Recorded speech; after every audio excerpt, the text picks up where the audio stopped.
Hello, everyone. Welcome back to the channel. It's been a while, and thank you for your patience. So, what are we talking about today? We're talking about tarot, and I guess how can we apply that to our tabletop role playing games, and with my particular view and what I'm looking for in online gaming,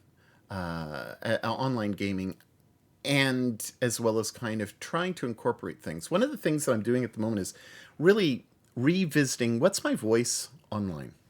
Why do YouTubers do their YouTubey thing, and why do Twitch people do their thing?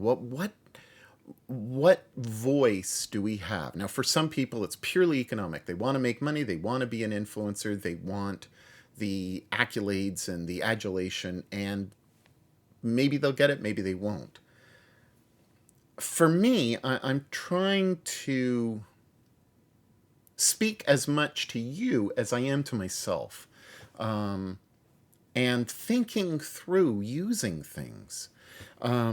You'll see in the credits that I just posted up that Geek Gamers and her methodology is absolutely fantastic. I love what she does. Geek Gamers is amazing. Complement that and the tools that she has and the resources that she utilizes, and compare that to Trevor Duval, who has massively influenced me over these past 6 months. Watching his professionalism, and of course he is a professional voice actor, but his professionalism in terms of his eye to making the experience attractive and approachable. One of the things that I found with, say, Gone, a show that I was absolutely in love with and must revisit. I just don't have 3, 4 hours to invest in a show. I don't even have 2 hours to invest in a show, and it's one of the reasons why I don't watch Critical Role. It just, I love it, but once you get behind, it's almost impossible to catch up. Trevor Duval puts up a 30 to 40 minute video, and you can sink yourself right in. And that to me is amazing. Between Geek Gamers and her method, and Trevor Duval and his production quality, and subtle things like turning to the other camera. Now, that dynamic nature is something that he can do as a voice actor. I'm not a voice actor. Now, I think that in the future, what I might do, and we are going to talk about tarot, is having kind of a camera over here so that I can make, say, snide comments or off the cuff comments, kind of like Thackeray and Vanity Fair breaking that fourth wall and talking to the audience. Which is ironic because, of course, we've got this, right? But I love that type of stuff. And I just thought, how can I incorporate tarot into this online presence? And how am I being influenced and rethinking what is appropriate? What do people have time for? Now, today is going to be a long video, I'm sure, because I want to go through all of the tarot cards. But I also want to say that this exploration of tarot is one that I've been looking at ever since I was probably around 16, 17. I've always been a Christian. I'll put that right out there. I am a real life priest in the Anglican Church. I'm married. I have 4 kids and a couple of grandkids, and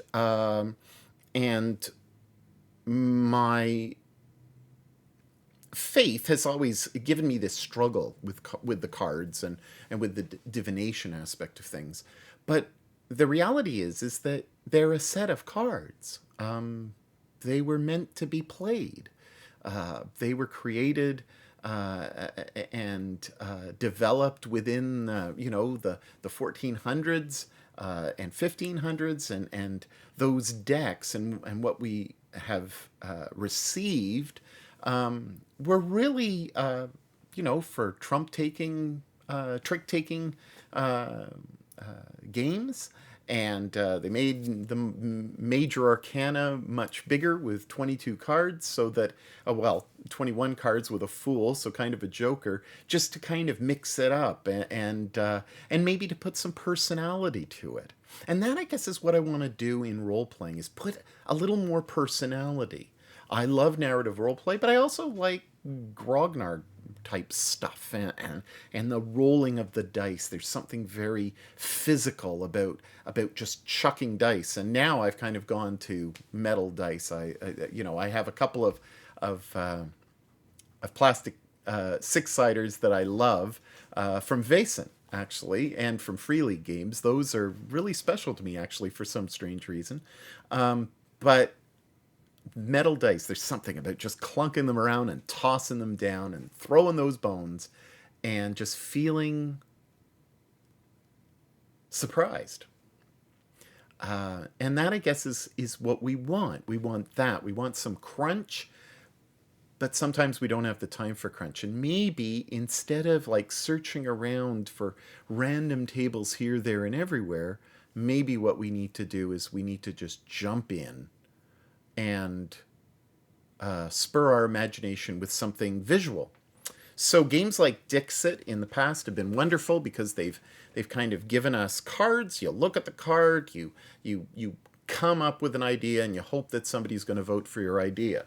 There is this game, Once Upon a Time, which has great cards. It spurs your mind to play tarot with this kind of mindset of it was a game.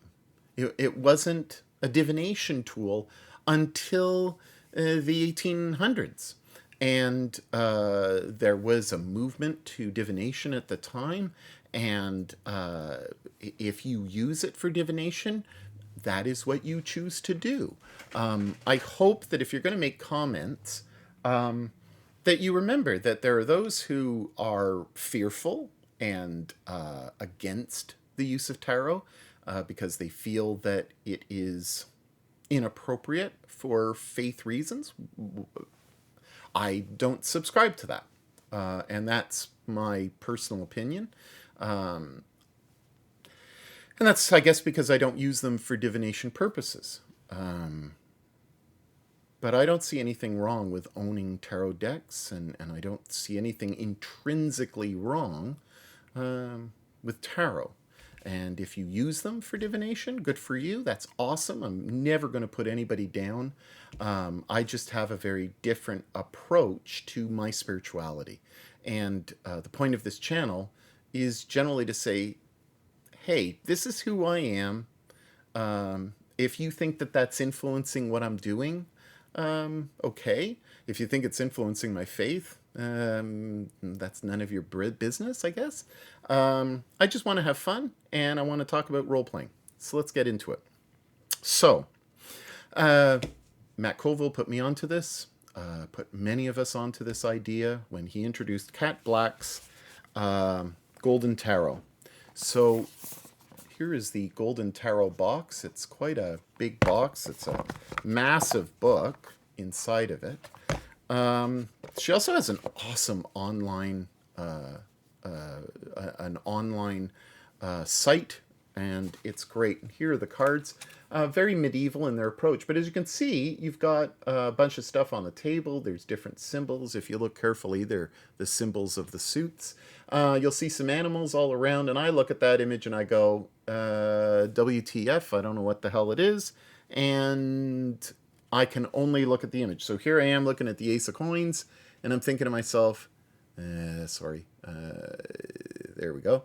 I'm thinking to myself, what does this mean? I don't understand. I don't want to constantly be going to tables, so I decided to scan a deck and put my interpretations on based on a lot of research. And I looked at a lot of sources, and I came up with a number of code words and meanings things that we're taking, I guess, primarily from Cat Black. Uh, I don't have his name down pat, but I think it is Petish Petishi. Petishi. You can find him, Vincent Petishi. He's online, and he's a great guy. He kind of laughs at himself, giggles with himself, I guess, in a way. He's an absolutely amazing reader from the perspective of someone who is very much in love with the Marseille deck. And the Marseille deck is a deck where, with the minor arcana, you just have the cups and the wands and the pentacles, and or the coins in this case, baton, and that's kind of they don't have this extra descriptor that came out really with Smith's work back in the early 1900s. I think the deck was published. The Rider Wright Smith deck was printed, I believe, in 1909. And divination, of course, was big in the late 1800s. So this deck is great, more original. Came out in, I believe, the 1750s-ish, around then, before the Revolution, the French Revolution. And then even older is this massive deck, and this is from the Golden Tarot, not the same Golden Tarot, it's the Visconti Sforza deck, and that is this. It's got a nice little, it comes with a nice little purple cloth, which I haven't really used. And this doesn't have any markings on it. You don't even know who these people are. So there you go. 2 jugs, one going into the other. What may it be? We'll find out soon enough. So again, I got it because it's original. I wanted to look at the images. I could have saved myself money by just looking at the images online. I should have invested in another deck and not this, because it was like a week before I discovered this other deck. Anyway, so I think everybody should get a Marseille deck, just because. Why the hell not? It's great because it gives the kind of original symbology to it. And of course, everybody's got their own personal tastes, and I do too. And so I'll show you that in a sec. So I got those two. Then we get into this deck, which is called the Radiant Wise Spirit deck. And the Radiant Wise Spirit deck is this one. There's backs, and there we go. And this one, again, as you can see, there's the pentacles, and I can't see which number this is. It's 9. So there's the nine of pentacles, and nice image, very, very clear, but it doesn't have any words on it. I don't know what it means. And I've been looking for the past month at definitions. So those are my 5 decks. I showed you Cat Blacks. I showed you the Radiant Wise Spirit deck, which is based pretty much on the Rider Smith deck. And we've got the Marseille, and then we've got the Sforza. And then I got excited because I came across this, and I wanted to thank Angie at Lotus Tarot for allowing me to do this. It's funny. I wrote her a few days ago, and I said, look, I have this idea, and I've been working on it on my computer, and I really need to know from you whether or not I can use it. And she was very, very gracious and very generous in saying, yeah, by all means. And so I thank her for, and you'll see the image of the Fool on the opening credits, or the opening kind of flash screen. And the Fool is there, and she She didn't particularly give me permission to photocopy it or to copy it, but I did, and I kind of asked her permission afterwards because I was using it myself personally. Now, I'll tell you, buy the deck. I intend to buy the deck this month. I'm just waiting for resources to come into my bank account. But it's about the same size as, say, Cat Black. Well, no, it's probably the same size as this Radiant Wise deck, Widthwise. And I've sleeved them, okay? So I've just got photo paper behind it. And I've got, so there's even more glare on these. But we're going to look through these, and we're going to see what they're all about. So, what I've done, and we're going to see this in a second, but I think what I'm going to do is I'm going to go to the High Priestess card. And I'm just going to pop that up, and I'm going to try to take away the glare if I can. So, that's the problem of this, showing it this way. So, I think what I'm going to do is I'm going to put it down here, and I'm going to show you in this way. So, let's just flip this over. All right, so there it is.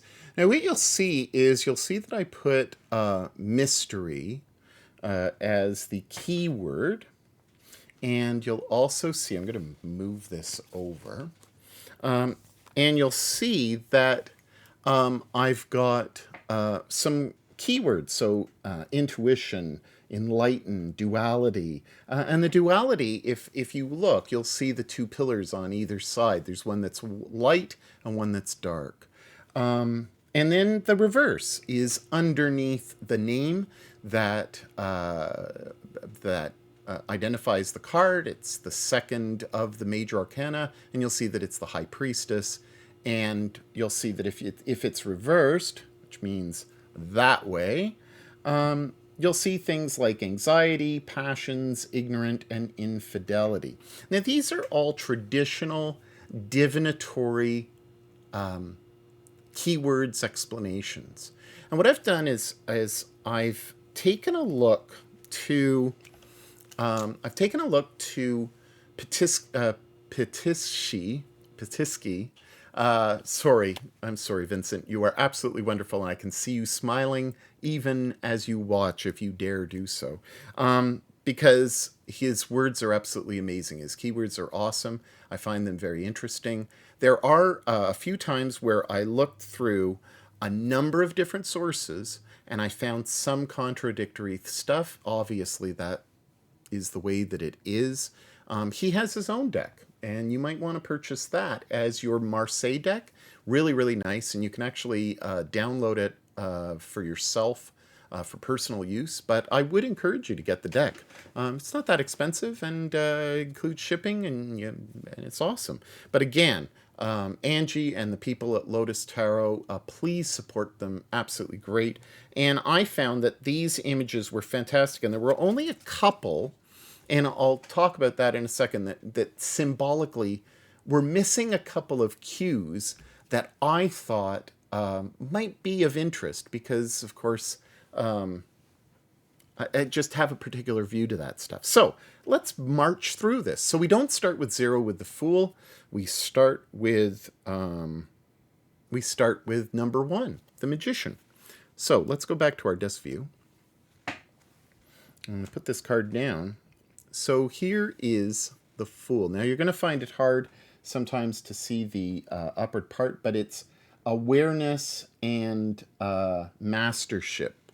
Now this is Petisky's code word for it, and that's right here at the top. So let's say you're playing something and you get this card. Well, okay, so there's something to do with awareness, something to do with mastership. What does mastership really mean, or awareness? Well, this person is super keen. He's or she is a master of their craft, a master thinker. And when I look at the explanations, they're articulate, creative, confident, and they're convincing. And so when I look at that, I think to myself, when I get this card, the person or the interaction is going to be very much geared toward a maybe say a mentor, maybe a Obi-Wan Kenobi type figure, or or some type of mystic, though I might look at the hermit. So anyway, here's the magician. So what I'm going to do is I'm going to show you some other things. So here's another image of the magician. We'll move this over. And so you can see that two very different images, though I really like this modern photographic image. I like the way it looks. I like the way it feels. And so for me, dropping down this card, I can easily say, okay, this is what it means. With this one, with cats, it's awesome. It looks beautiful. It's very evocative, but I don't have that meaning at the top of my hand or at the top of my head. And so that's an issue. Here, of course, is the magician from the kind of more, the Rider White deck. And so here it is. And you can see that the symbology is almost identical. And that, I think, is just absolutely fantastic. This one is great, but you may have to stretch to understand it. And everybody's deck is going to be different, and everybody's deck is going to be understood and interpreted in different ways, which means that when we're playing a role-playing game, whatever it is, if it's solo or with others, whether it's D&D, Pathfinder, Vesen, Morgborg, whatever, Ironsorn, everybody's going to come up with different interpretations anyway. Now, there is something that I did look at before we march on, and that is there are a number of resources online, and one of them is Querent, the Cartomancer's Tome. There we go. And so I purchased that because I wanted to see what's going on. Now, there are a number of different Decima. I'm still waiting for my Decima cards to arrive. Now that I've discovered more about tarot, I don't think that I'm as impressed, though I think that the system is okay, but it's really light on the rules, and we're basically talking about 5 tables. So I'm not too sure, but it's another option, right?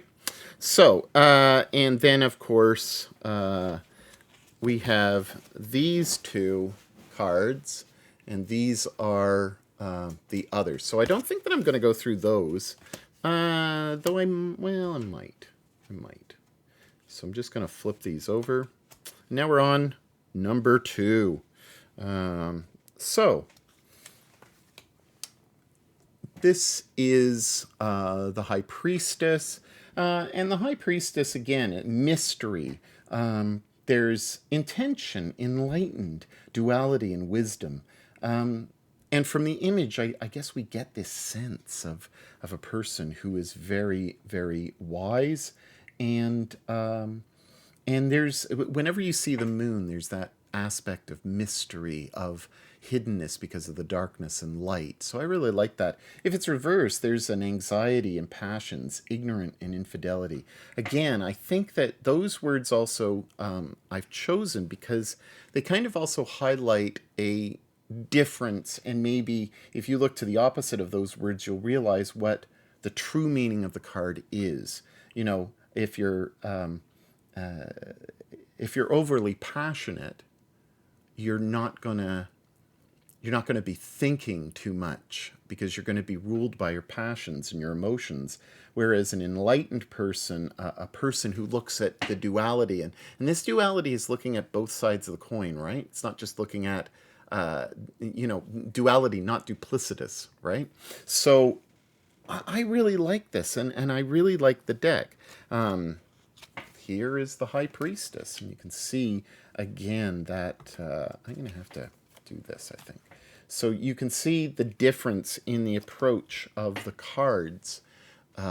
You've got the High Priestess here, very evocative, and I actually personally really, really like this one.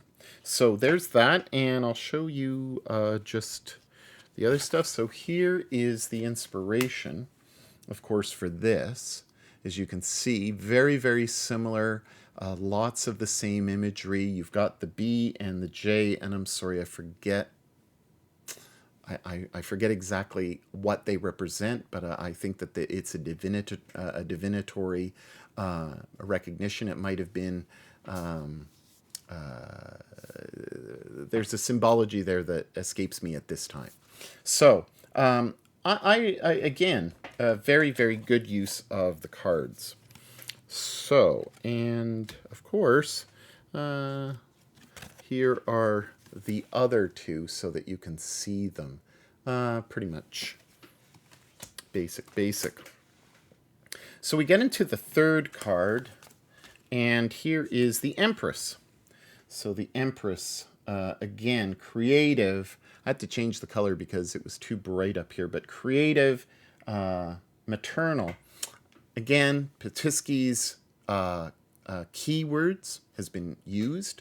And again, I encourage you to go and check out his stuff, check out his channel, like and subscribe, and all the rest of the stuff. He is quite entertaining if you're just interested in it from a kind of learning process. And I think that he's also very good at what he does.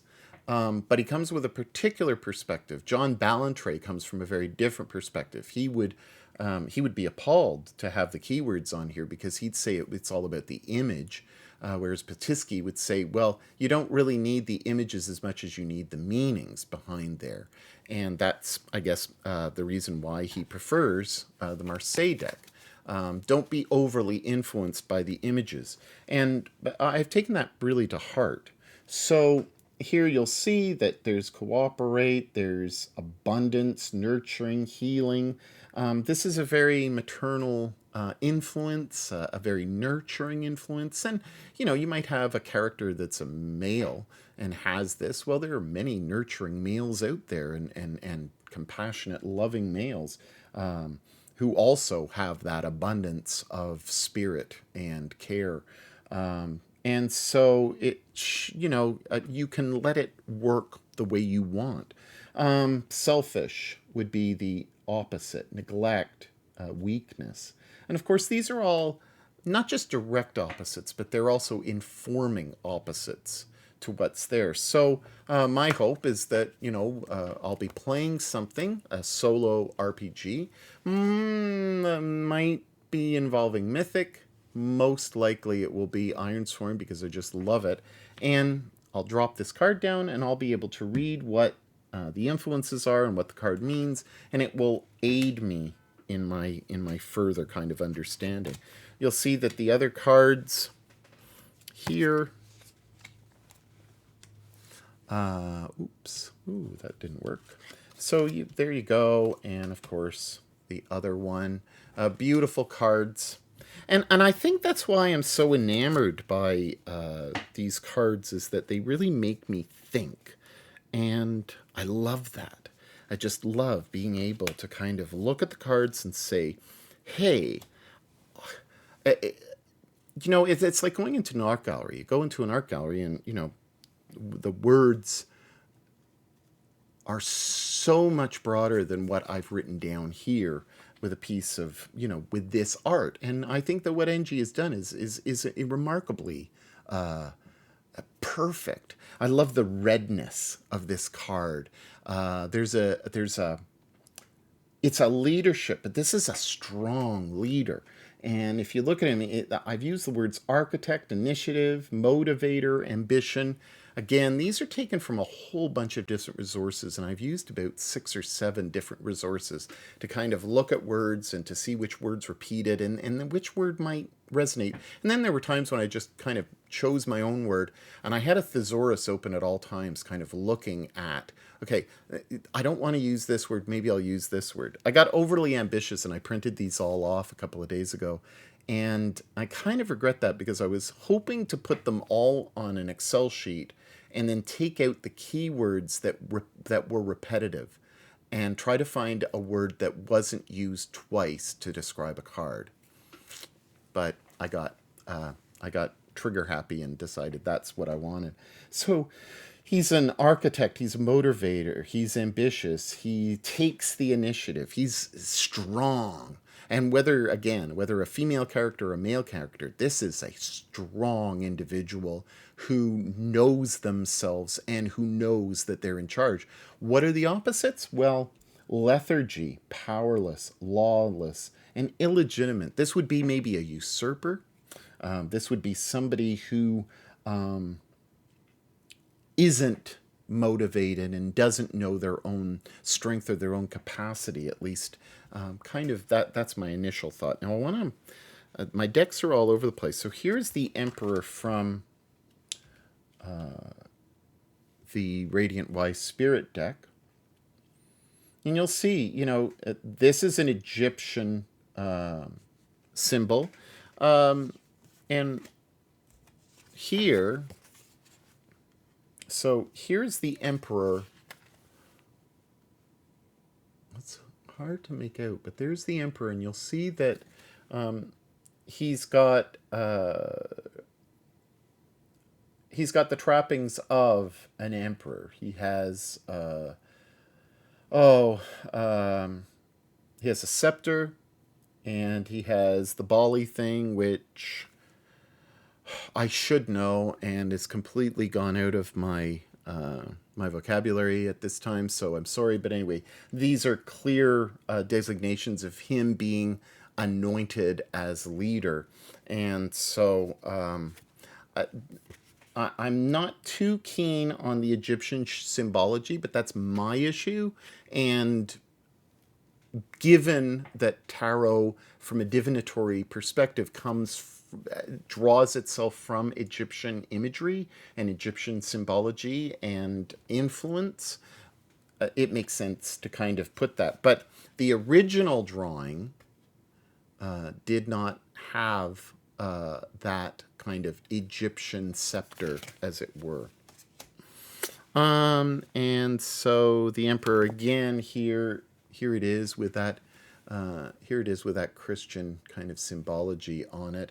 And of course we are changing in our society, and so using in this regard what Angie uses for her deck really does draw forth what I believe is images that are more modern. And it would be nice to kind of see other images drawn into some decks that are very much like this, where they've used Photoshop and they've enhanced pictures and stuff, kind of like what Sean Tompkin did with Ironsworn, right? And these are evocative, they're great. And I'd like to see kind of more maybe African, Asian, Central and South American influences and symbology used as well, to kind of trigger other thoughts that might not be there. But anyway, that it is what it is. So, and here's the Emperor from Cat Black's deck. So very different image. You see the lion there at the bottom, and there's no, there's nothing extra. She's added to the symbology. I don't like the fact that he's facing away. And he's got the Roman crown, the laurels on, but really, these images get across a strength that I'm not getting. So let's say I'm just looking at the image as a role player. This to me is somebody who's kind of not really involved, like distant. And I'm getting somebody here in those two images that is very much in your face and wants to take charge. So, try not to mix decks. I have one deck here and another deck there, and they're all kind of going on top of each other. All right, so this goes there. All right, so the next one, and this is one of the ones where I take issue with. So I'm going to put that here. And I'm going to put this Hierophant from this here. Okay, so here's the Hierophant. So Pope, right? So here's the Pope. And now Angie has kept the three-tiered miter. Okay, so the three-tiered miter. Here we have, again, a three-tiered miter. With this image from Cat Black, she's only got one miter. She's got the bishop's crook there, and this is clearly a bishop. This is not a pope. It is a spiritual leader. She does have an individual in the side looking on, but only one individual. So here we've got the two individuals looking on. One has red flowers, passion. The other one has lilies. I don't know the particular understanding, other than my immediate understanding, ignorant as it is, would be the red flowers would be passion. The lilies would be resurrection, and those are classic images within the church. Now, one of the things in this deck is these two, with their tonsured heads, are priests. Okay, they're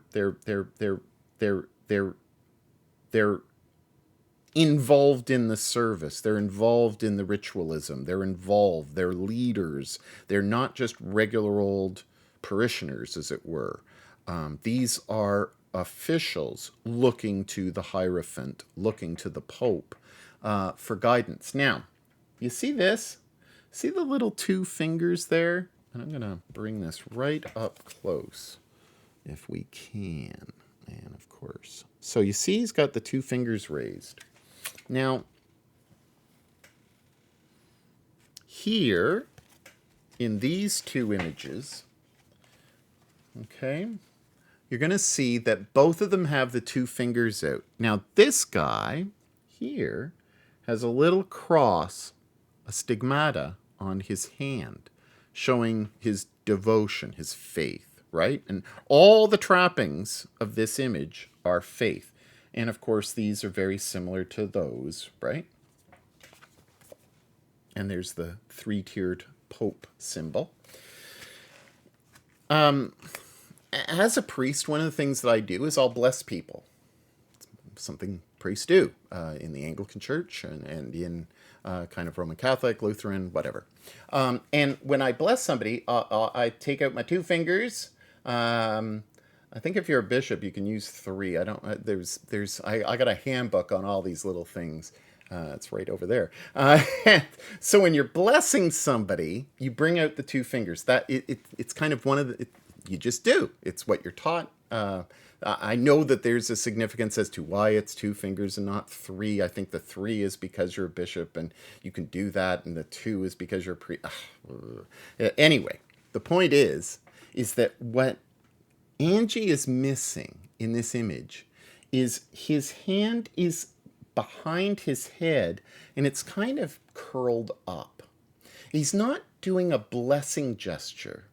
It looks as if he's kind of, to be honest, the guy here looks like Biden. I'm not American, but it looks like Biden. It's not, but it just does. And his posture is kind of relaxed and almost cocky. And it's one of the few cards that I kind of take issue with, because I think to myself, he's a bit too on the nose. You're an asshole. You're a church leader. You're an ass. I'm not getting that sense from the other cards. And I guess that's why I'm kind of I think everything else in this imagery is absolutely perfect. I like the keys to the kingdom up there, reinforcing this papal kind of majesty. The Petiski uses guidance as being the main thing. So this is a guidance card guiding you along, which is, I think, a very positive thing.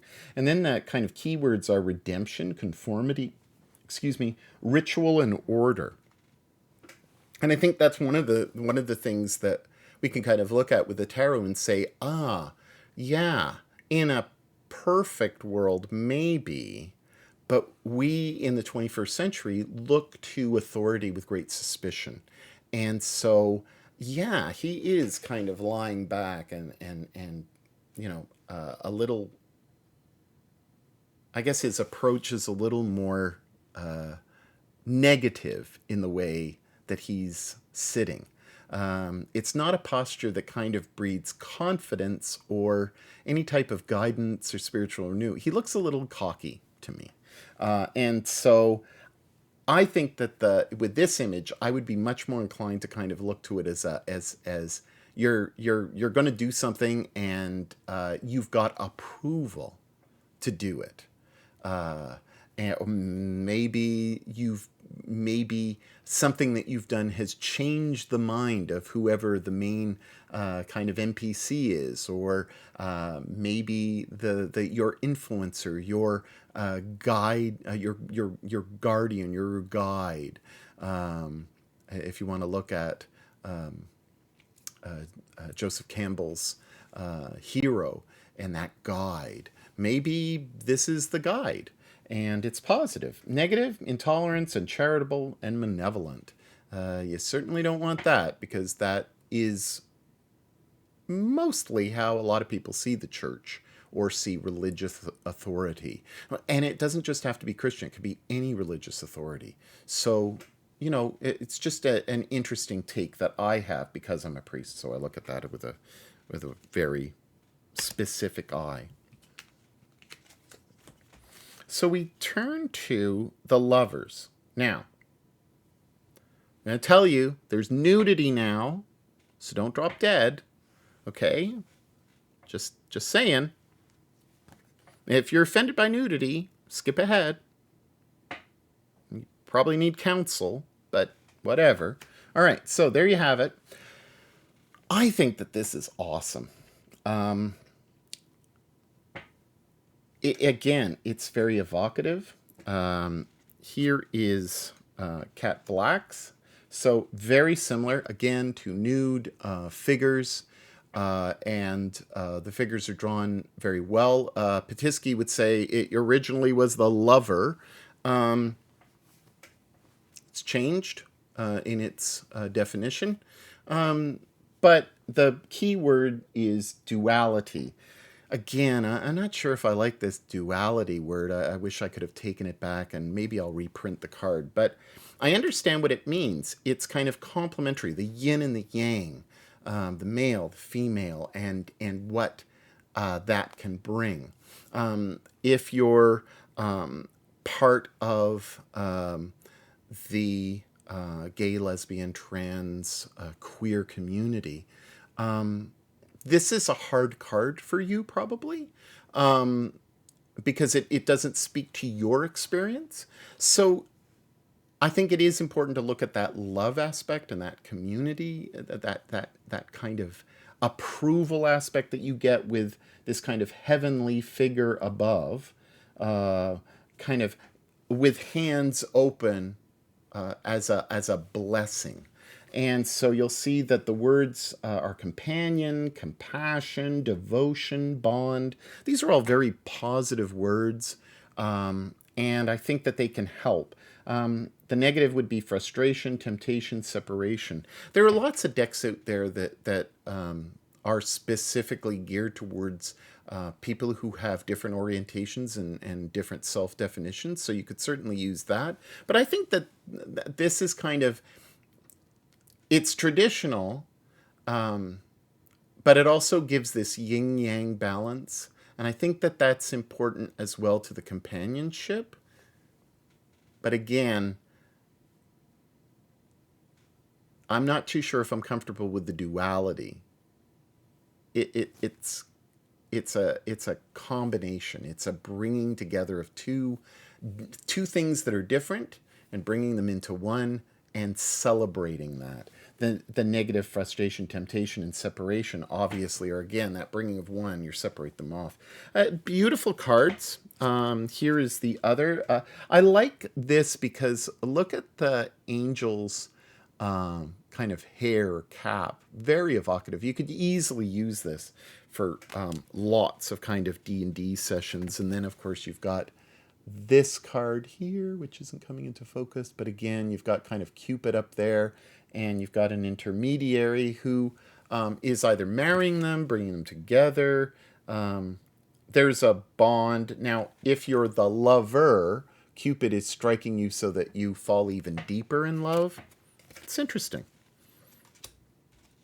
And then, of course, this ancient kind of work. And I like that as well. Now, we'll quicken this up a bit now.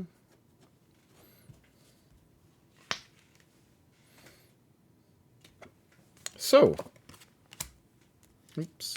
Again, take forever to go through every last card. So here's the Chariot, and nice imagery with the Chariot. I like what she's done here with the two different color horses. Makes sense. Execution, team leader, pragmatic, resourceful, efficient, confident. The negative would be defeat, dispute, stumped, overwhelmed. And again, you just have to look at these cards, look at the definition on them. And I don't think that the definitions are too intrusive. You still have to look at the card. And again, like, is there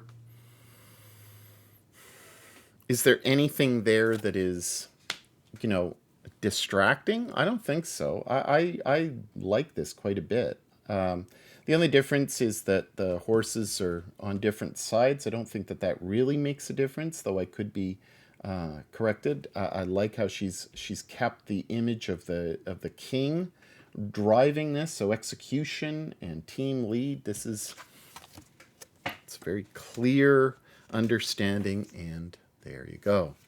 All right, so I was watching all these kind of explanation videos, and I as they went on, you could see that they were very conscientious of the time, saying, "Oh my gosh, I better hurry this up." This is strength. I love this. Now, strength is different in different cards, of course, as we've seen.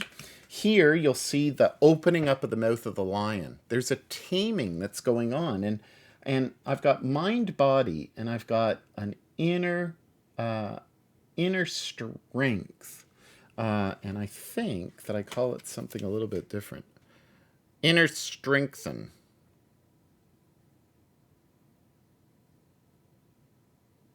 Inner strength. Yeah, inner strength. Awesome.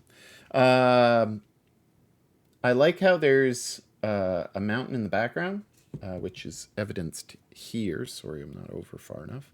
Right there. Kind of looks like Mount Fuji over here, but I think it's awesome. That kind of infinity sign over their heads. And I wish that Angie had used a little more red in this. It's there, and I guess that's just my printer, right? I can't wait to get my hands on the deck itself, because once I'm used to these keywords, I love the vibrancy, but I also love the realism of it, and it's just, again, one of those evocative things. We did strength, and here you go. There's the lion opening up, and here are beating it with a club, because why the hell not? If you've got an animal there, why not beat it? No. So, this taming. See, now, there's a big difference between this card, the Sforza card, where that's not taming. Okay? We know this. If you own a pet, and a bunch of pets, you don't tame a dog this way. Thank you very much. And, right, Trinket? He's sleeping. All right, so, see, I named my dog Trinket. For those people who think that I hate Matthew Mercer, no, I don't hate Matthew. I don't hate Laura, or any of them. They're awesome. They just got too old, too tiring for me, too successful. I like the smaller person and the smaller channels now. It's like, why am I not a big fan of 5th edition? Because there are a lot of smaller companies and people putting out stuff which is actually far, far better. And I think back in the day, when TSR was king and I was buying stuff in the early 80s and late 70s, especially the early 80s, I think I was constantly looking at other stuff. ICE's Middle Earth, and GURPS, and Shadowrun. These were all things that I consumed up like crazy because D&D was king then. I guess I just kind of caught up in the way that I approach stuff. Here's the Hermit. Well, what's the Hermit about? He's, or she, is contemplative. And you'll see there that you're looking at a pilgrimage, illumination. I love that. Illumination. Look at the light pouring forth. Solitude, wise. Obscurity, vague. Detached. Detached? No. Rash. Detached. What's that last word that I've got there? My eyes are not as strong.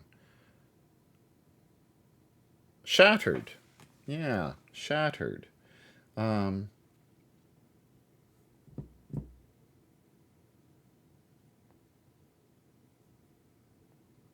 it's it's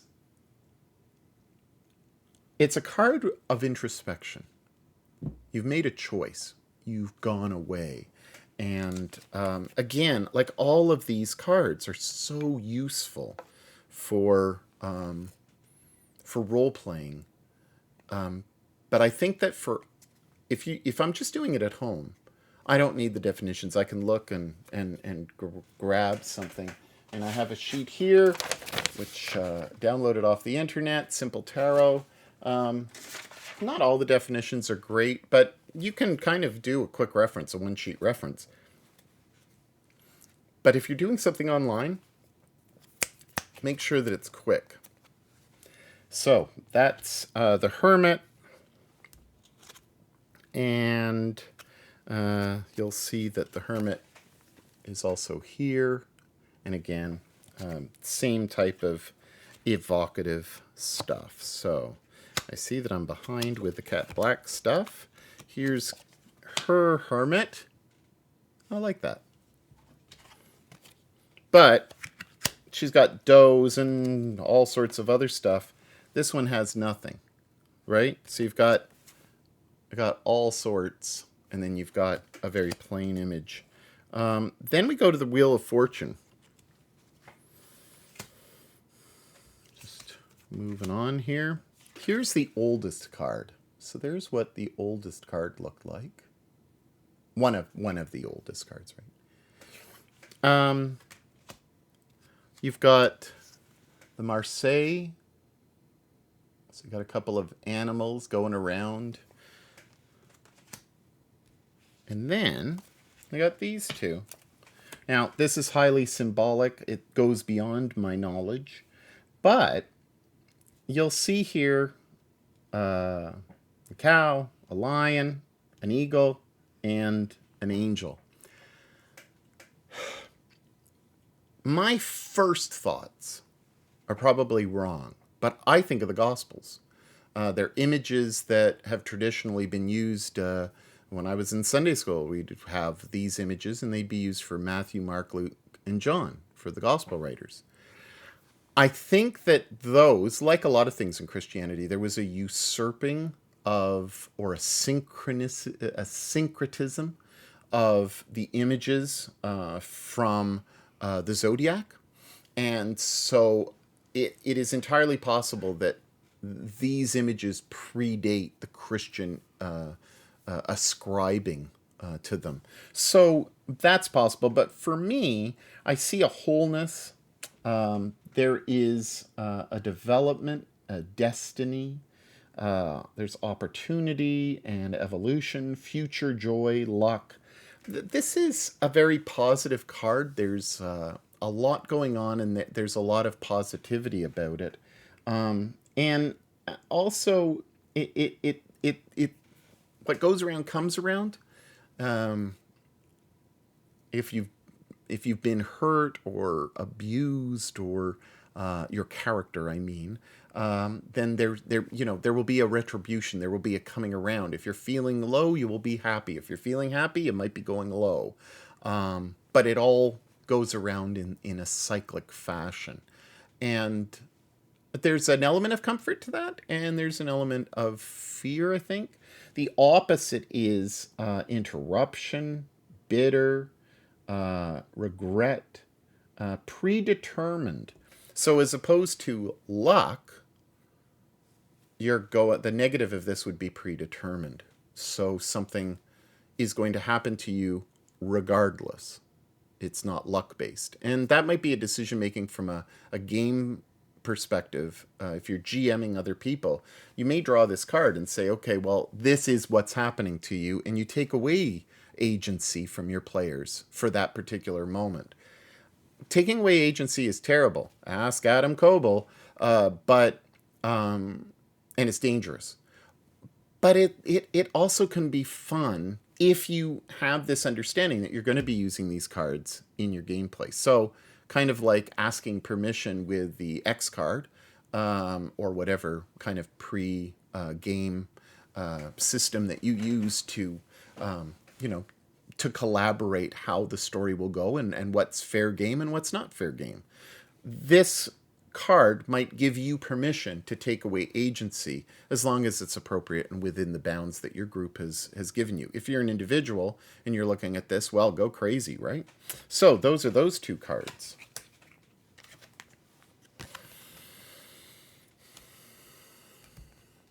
Wheel of Fortune for Cat Black. Again, another kind of decision making that I'm not overly keen on. There's a lot of symbology here. I love it, but now it looks like there's a stable, there's Mary, there's somebody here. It looks like Mary, at least. There, of course, are there's the wheel, but it's a little more intricate. And this would be one where I'd say if I was using this card, I'd leave this more up for interpretation. Why is this guy down there? Is he making stew? What's he doing? And the other, I'm not on Justice yet. Oh, I am, I guess. All right, so, sorry. So here's Justice. The order might be a little bit different from what you're used to, but anyway, there's Justice. Again, no name on the card. Okay, that's the Sforza deck, and it's massive. Just look at the difference between the size of cards. Okay, so this Marseille deck, there they are. And, ooh. And here are Justice. So this is one of my favorite images. I just love this image. I love the red. Just like I love the king that was red, the emperor. I like this. It's very evocative. Truth is what Patiski calls this card. This is 11 Justice. There's a truth. You'll see that she's got the balance, which is in both of those. You'll see that, again, Cat Black has really embellished this symbolically. And I just think that the sword is there in her hand. She's got the crown, the scales for the balance. This person is wearing some type of stole, or priests wear stoles as kind of a sign of their office and what they're doing. And of course, all of that stuff comes from Roman times, right? And I think that this is just one of those that, I wish that this image here that Angie did had a little more kind of imagery that maybe I'd like the red, but maybe a black kind of academic cloak on, or maybe an academic hood, or something that gives a little more authority to her. She looks a little dark, actually. There's virtue, equality, fair, order, defender. These are all, what I would call good. It's a good, solid card. The reverse would be biased, abusive, unfair, oppression, lawlessness. But she looks a little dark and passionate. I'm not sure about the red. Now, I know that this is all red. And I'll have to look into it again, to kind of look at that symbology. But that, I really, I really like that. So there's that.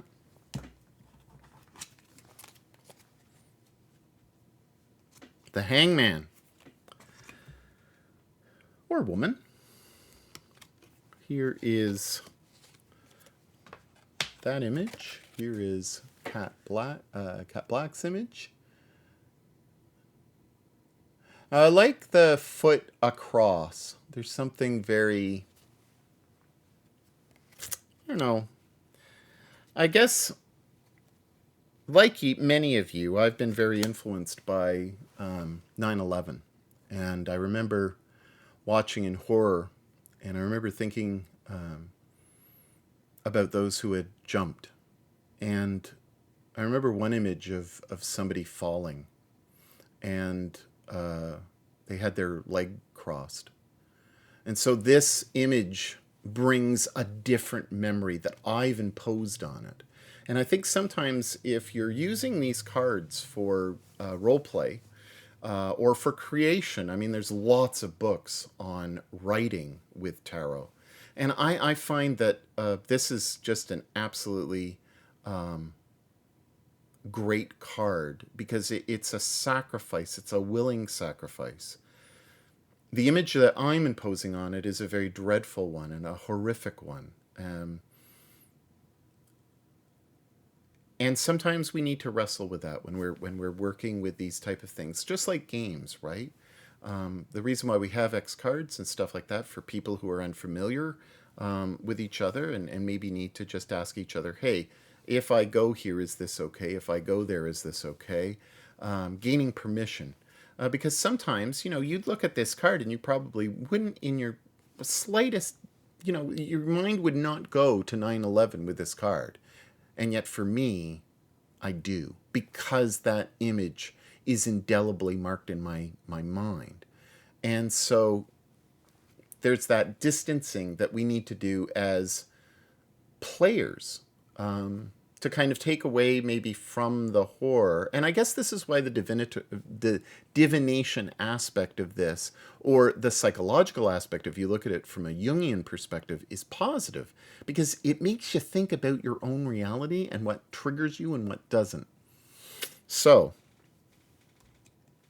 there's the hangman. Sacrifice. And enlightened. So there are consequences. This is a bit of a rebel. There's a twist. There's foresight. Rebel. This individual has a halo around their head, and that's because they are right with the divine. The sacrifice that they've made are for others or for justice or for some right cause. And oftentimes those who are hanged are done so because they are rebellious. And they are rebelling against something that the authoritative people have put into place. I think that this is a great card because it really does get us thinking about what does sacrifice mean in the context of sacrificing yourself for someone else within the story, whether it's a novel that you're doing or obviously gameplay. We just think of it in a different way. But remember, the Italians looked at it in a very different way. Now, here's the guy. He has no halo. Okay? He's just hanging there. In Italy, a hanged man upside down like this would be a traitor. A traitor to the nation, traitor in some way. So again, the rebellious side, but this on a negative side, where the rebellion and the rebellious nature of the individual is done so to kind of say, hey, screw off. And I'm going to take everything myself. So the negative of this card is being in limbo, being a useless sacrifice, masochism, someone who's a follower, not someone who's inventive and taking the lead for themselves.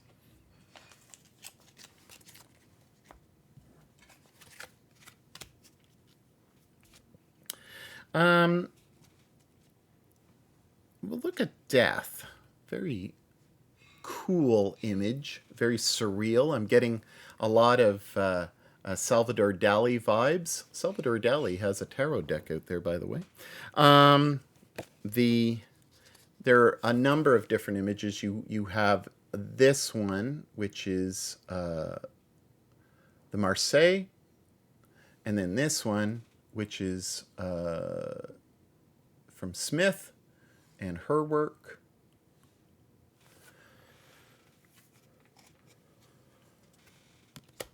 I think that with the death card here, I find that and again, another reason why I went to Angie's deck is because I like the starkness of this, the reality of it. And I like the fact that it's much more traditional, right? Like it's much more traditional than this. And obviously, it's very, very similar to this. It's a change. It's a transition. It's apocalyptic. It's an ending of something that you are used to. That's never easy in our lives. Harvest, rebirth, mourning, adjusting, closure. With the opposite being an escapist, maybe in denial, inertia, cheating. We all see things in our lives that happen and then all of a sudden they change. And as we get older, there's more and more change, and the change that we experience is more dramatic. People die and we have different experiences. So, don't always look at the death card as being totally negative. Change is not necessarily bad. And the changes that I've experienced in my 50 plus years has made me a better person because I'm much more thoughtful and much more intentional about the way that I do things. And that's why I guess I'm looking at my voice online and what do I have to say? What do I have to contribute? So we've got a fair little bit of way. We've got 8 more cards. So I'm just going to quickly scan through them. Again, going back to that notion of anybody who goes through cards, they quicken up awful fast. So I'm not going to show you all the cards. I'm going to see if there is a difference. But here is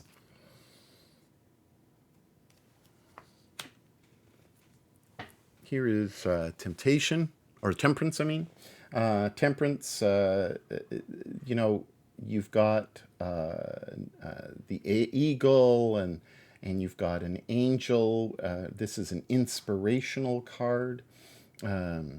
And it's moderation, adaptable, harmony, someone to provide. But the negative would be excessive. There's discord, frustration, and maybe even violence. Temperance. Cat Black has the pouring, going into the other cup, a saving, somebody who's saving things. Here, the image is not in the same way as the others. So you'll see here that the water is going into another cup. It's being saved. And here it's just being dumped. And I think that that's another card where I take issue with.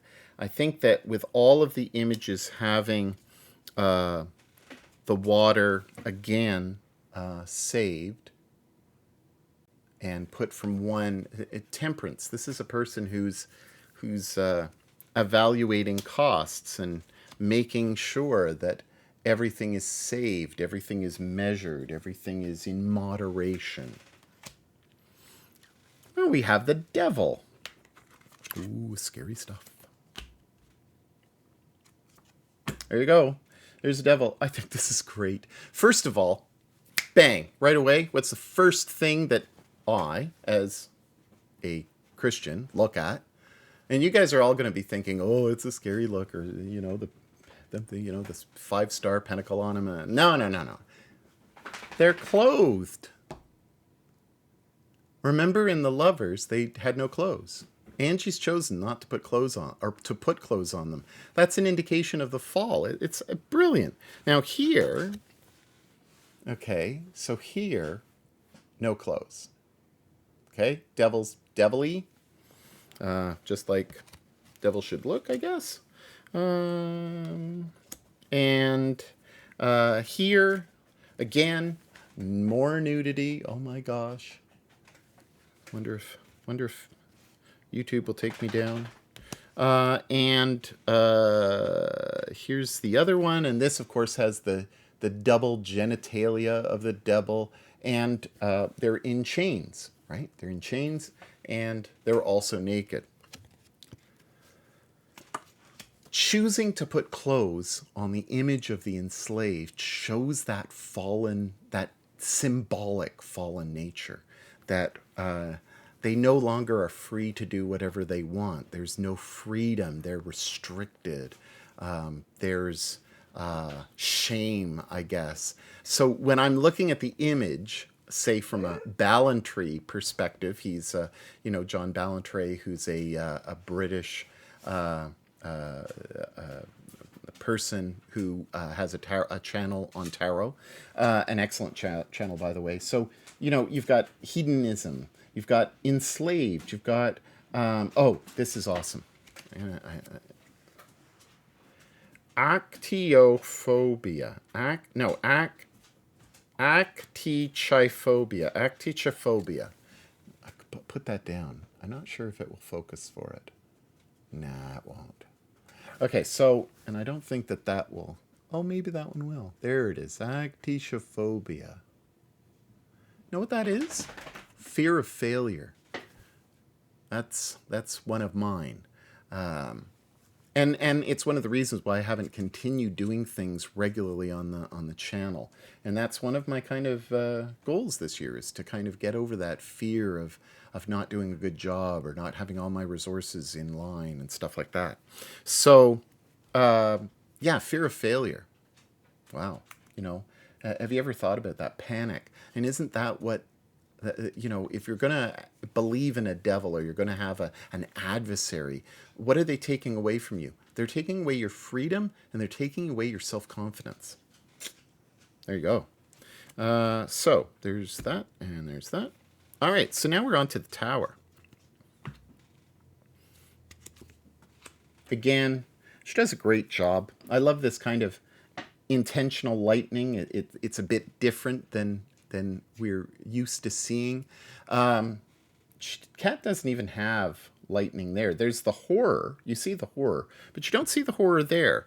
And I think if we look at these other two images, you're going to see, sorry, my nose is very itchy today. You've got the falling. And the only thing missing, I guess, in this deck is the little dots. There's a name for them, and I forget what they're called, but just the kind of drawing those little multicolored baubles falling down.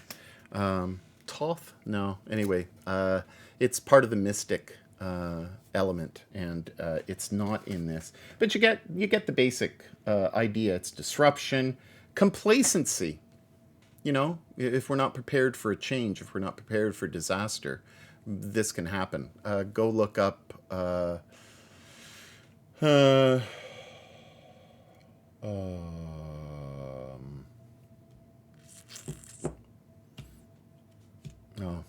Anyway, forget it.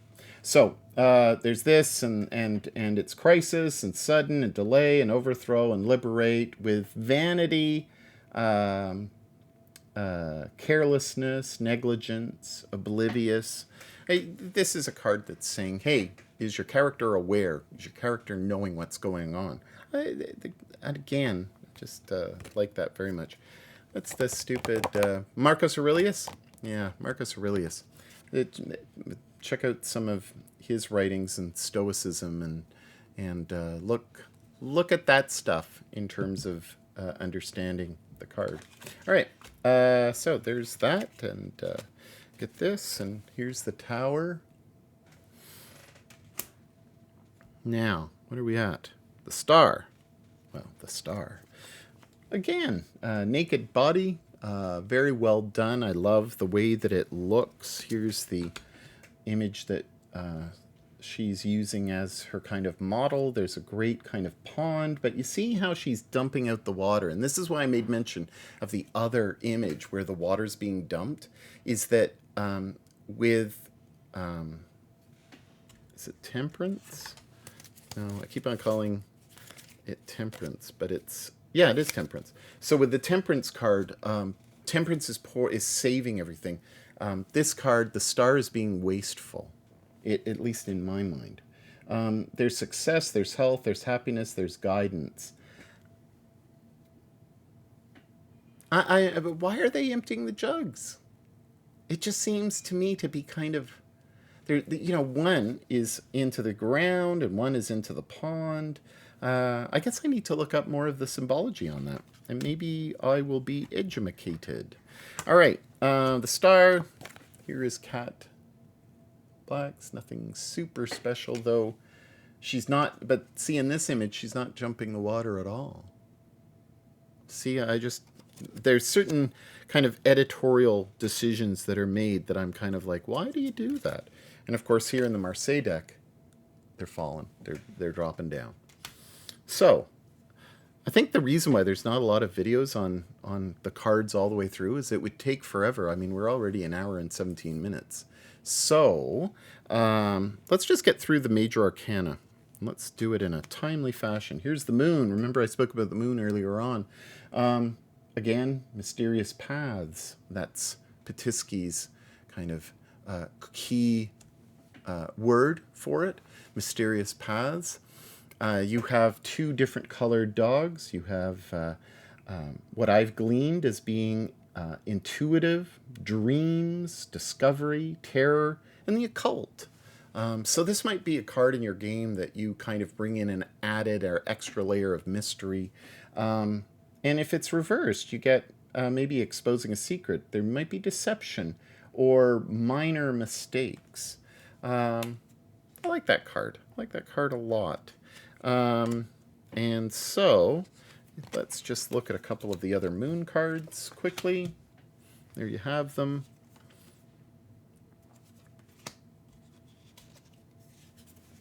And there's the moon. And here's the moon. Oops, there we go. All right, so now we turn to the sun. All right. So, again, I love this. Good on you for covering up the children. Nobody needs any of that crap.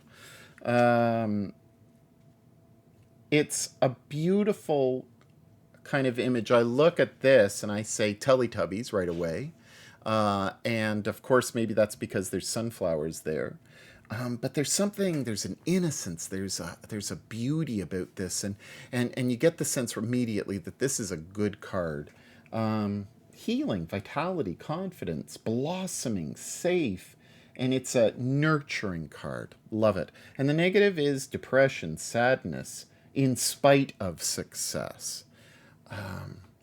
One of the first cards where I give more than, say, a one-word definition, in spite of success. And here they're on a horse. And of course, here they're on a horse. Angie has decided not to do that. And I don't think that that's a bad editorial choice. I like the sunflowers. She continues on with those images. There's that kind of blankie that's not present in the other. There is the wall to the back of them, which kind of is a protection from stuff. So I like that. I like that a lot. again, I very much love this deck, and I love what she's done in terms of her imagery. So, 20, Judgment. Well, let's just look at the last. Here's another Sun card. There you go. And here. So you can see the different, again, I mean, why do tarot people have more than one deck? Because the images are so dynamic and so different. So if you are going to get a deck or a couple of decks for your role playing, just make sure that you check the images first. I know that I've been to a couple of shops where they actually have a booklet, a 3-ring binder with the images in them so that you can kind of discern whether or not you like them. And again, it's all personal preference, right? So my personal preference at this time is this Lotus deck. So 20. We're getting down to the last 3 cards. So this is Judgment. So you'll see this flag of St. George, if you're going to think to yourself from a British imperialistic point of view. It's also a symbol of the cross of Christ. The red is the blood on the cross, and the white of the, just like the lilies, the resurrection imagery. Again, it's a naked image. Oh my gosh, avert your eyes. And in this sense, everybody is kind of welcoming the Judgment. And that's awesome. I think, again, it's an editorial, and these guys are as well. So I like how it's been stuck. It might have been better to have, I think, a female as the angel instead of, say, a male. But that's just me being a little woke. New life, revelation. You have inevitability, emergent, a realization, a raising up. And then, of course, the negative is, and the first word is death. I mean, if you're going to face judgment, you could potentially face eternal death. And I don't know how you introduce that to role-playing, but if it's negative, you might have some issues to kind of deal with. There's a finality, failure, folly, inaction. Again, I can't say enough about these cards. Here is Judgment from Cat Black. Again, a very Christocentric image. I have enough Christocentric images in my work that I don't need many, many more. I enjoy this. I understand it. I get it. But to me, this in a way works a little bit better visually than superimposing too many images. And again, that's a personal choice. That's personal preference. World. Here's that card. Again, Judgment, Naked Bodies, an announcement. Again, as much as I really like the look of this, symbolically adding Christ in there, it doesn't fit any of the other images. And that's why I think it's important to keep on looking at the images and saying, okay, well, push it, but how far are you going to push it, right, when you're changing up? And I guess I'm a bit more of a traditionalist, right? Okay, so the second to last card, the penultimate card, is the World. Look at this. Oh my gosh, more boobies. So again, you have the 4 different, if you're looking at it from an astrological perspective, you're looking at 4 key astrological signs. If you're looking at it from a Christocentric position, you're looking at the 4 gospelers surrounding the world. And this is a harmony, good news, fulfillment, satisfaction, acceptance, and pride. I love those as definitive words for this card. And unenlightened, disquieted, restless. It's as if you just don't. You're searching and searching and searching, but you can't attain what you know is the truth, your objective. You know, this is a good news card. It's a harmony card. And that's great. As I've said too many times, here again, a wonderful middle age look. And here. So, I do have one other thing that I have one last card to look at. And here we are with the Fool, which was the first card on the image of the screen when I first started going live. And here is the Fool on Cat Blacks. So she's got this. Oh, I'm going to have to move it over a bit. So she's got the Fool with the drum, and she's got the doggy who's there going woof, woof, woof. You know, play that drum for me. I don't think the drum is a good image for this, frankly. This looks like someone playing for the dog. A little bit of a kind of fool, but more of an entertainer fool, maybe a bard type of image if you look at it that way. And I'm not sure if that's good for this because, and I mean, I've slagged off poor Cat. I love the images. They're just not consistent with everything else. So here are the other Fool cards.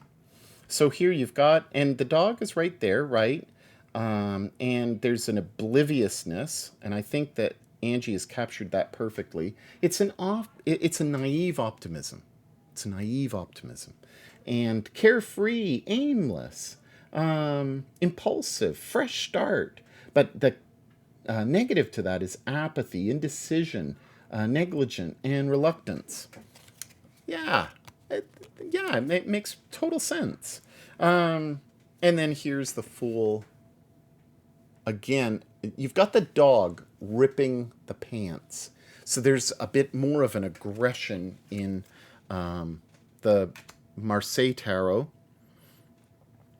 And here, I guess there's the World. Oh, I missed a couple of these cards. So just in case, Judgment and the World.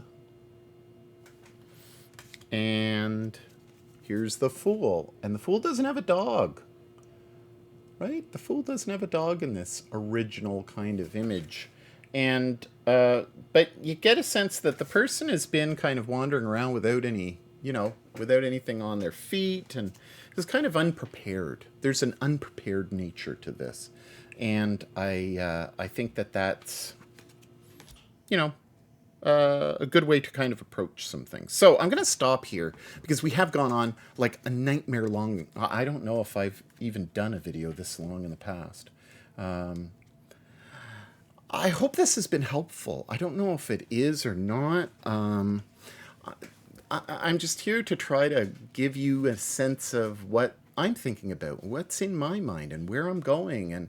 And so to wrap this all up, you can use these things any way you want. We all know that we've got permission to do whatever the hell we want, but seriously, if Geek Gamers and Trevor Devell have done anything for me, it's go beyond the rules, throw out all the rules, get what you think works for yourself and make it work. What I want to do online is I want to motivate myself so that I do a recording, and I do a recording weekly that's either gameplay or observations, and that are no more than, say, 30 to 40 minutes long for a actual play. And I'd like to start with a bang. One of the things that I really loved about Table Story and Gone was bang, right away they were playing. You had the intro, and then boom, you were into playing. There was no preamble or discussion or explanation, and I do that way too much. It was just playing. Now, yes, I love the 2 hours or the 3 hours that they spent playing, and I wouldn't take that time back. It wasn't wasted time by any means. but I don't have as much time anymore. COVID is not not hitting our province that hard, and so work is generally back to normal for myself. With that said, I do think that for you as a viewer, half an hour, 40 minutes, more than enough. If I can get something down and recorded that's that tight, and I don't want to edit, right? So if I can get something down that tight without getting into editing and just live, I think that that's awesome. And I think that you might appreciate that. So weekly things, tight, maybe with another video that would be no longer than, say, 30 minutes of kind of, this is how I prepared, these are some of my resources, this is what I was thinking, and do that after I do the thing. I'd like it to be self-contained episodes. I'm not too sure if I'd like to do a campaign per se. I think I put a lot of pressure on myself, and the reason why I stopped doing the Swedish 18th century thing was I overwhelmed myself. I had too many resources. I had too many things going on. And instead of letting it flow, I was writing a novel. And that's probably going to be my next little observation that I offer you is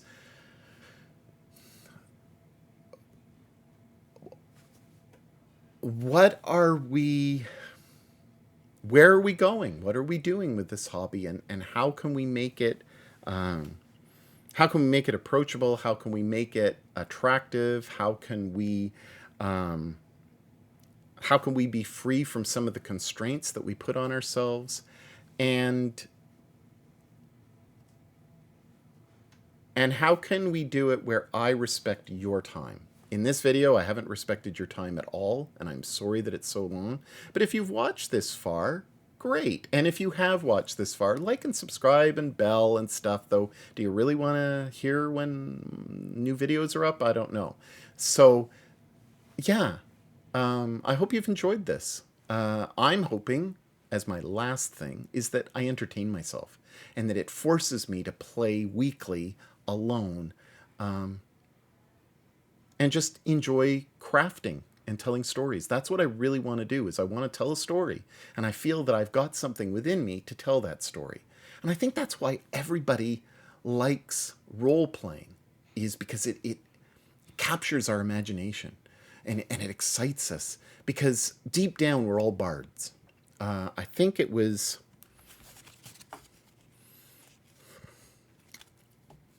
There was a show on with Satine Phoenix, and I think it was her. And then it was taken over by D'Angelo. I forget her first name. And they did, it was all girls. It was wonderful. And they did a show that was all bards. Different 50 bards. They all had different kind of gifts. But it was a great show. And I think that's where we're at. We all want to tell stories. We all want to go out there. And I think that solo role play has its place. There's a guy online, Andrew, and I'd have to look it up, but he does gaming. He used to do it on Sunday nights, where he'd have a show where people would comment about what they wanted the character to do, and he had it was solo, but everybody would influence his decisions on chat. Solo play, I think, is a new YouTube genre of tabletop role-playing games. And I think that any sources that we use, Geek Gamers, Trevor Duval, others that have done stuff on their own, are paving a new way to reimagine and reestablish the storyteller. And so it's great to have group and collaborative stuff, but sometimes that's messy, sometimes it's problematic, and sometimes it's just boring and ugly, and you get one thing done.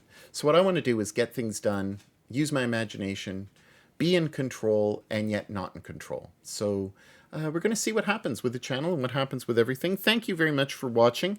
If you're interested, I may actually go through the others, but I'm not going to do that unless you tell me, hey, Reluctant Artsy, go through, you know, the other minor arcana and go through those cards and tell me what you did.